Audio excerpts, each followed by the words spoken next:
The first ever solo jet ski ride around mainland Australia has been completed, covering an estimated 15,000 kilometres or 9,000 miles in 18 months. As well as achieving the first solo circumnavigation around mainland Australia by jet ski, 63-year-old Australian man Lindsay is also likely to have set a new world record for the longest ocean journey by jet ski. Interrupted twice by travel restrictions and border closures during coronavirus lockdowns, the epic feat was split into 3 legs. From Exmouth to Esperance, Esperance to Mallacoota, before the final run from Mallacoota all the way up the New South Wales and Queensland coastline, around the tip of Australia, past Darwin and Broome, and onto the finish line in Exmouth, where the journey began. Here is the amazing behind-the-scenes story of this incredible record-setting ride.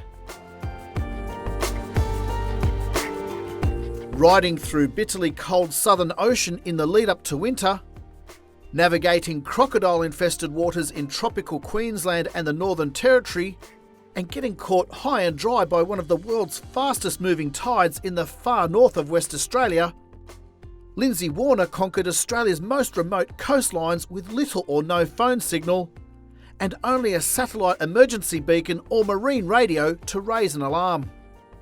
For some of the journey, Lindsay was up to 75 kilometres or 45 miles offshore as he navigated the shortest route possible point to point and was several hours away from rescue aircraft support should he need it.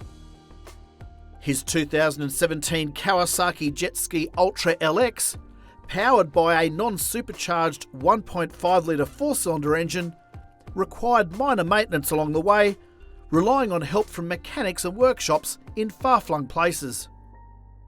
With limited access to refuelling points throughout much of the journey, the jet ski carried 298 litres of fuel, more than triple the standard capacity.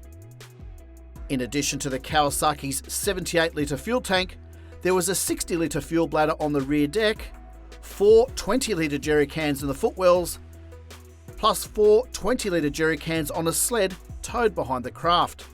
After kicking off the final leg from Mallacoota near the border of New South Wales and Victoria, Lindsay covered the entire New South Wales coastline in 7 days and much of Queensland's eastern coastline in 2 weeks. He was able to avoid coronavirus lockdowns in Sydney and Brisbane by bypassing those cities.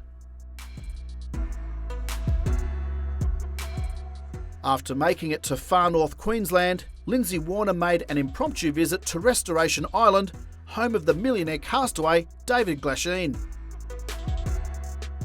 After a 2-night stopover, the journey continued around the northernmost tip of mainland Australia before navigating the dangerous and remote Gulf of Carpentaria. Lindsay covered this section of coastline in 7 days, camping on high ground to avoid crocodiles and surviving on food rations. Once leaving Darwin, his jet ski fell victim to the second fastest tide in the world in the far north of West Australia, getting stuck high and dry overnight. To stay on schedule, some nights Lindsay set his alarm to wake every hour to push his jet ski out with the tide.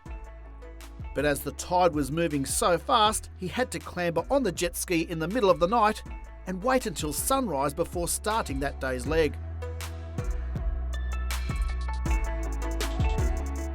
In the end, Lindsay made it back to his starting point in Exmouth, West Australia, exhausted but without any injuries, 18 months after setting off on his epic adventure. Although the jet ski records are yet to be ratified, the lap of mainland Australia was traced by satellite tracking technology and a travel log was signed by independent witnesses along the way. While Lindsay had support from family, friends and strangers he met along the way, all of whom played a role in his epic achievement, his solo jet ski ride around Australia was largely self-funded to raise awareness for men's mental health. To find out more about Lindsay epic journey, go to watercraftzone.com.au. Please hit like if you've enjoyed this video and subscribe to this channel so you don't miss any future updates and to help grow our jet ski community.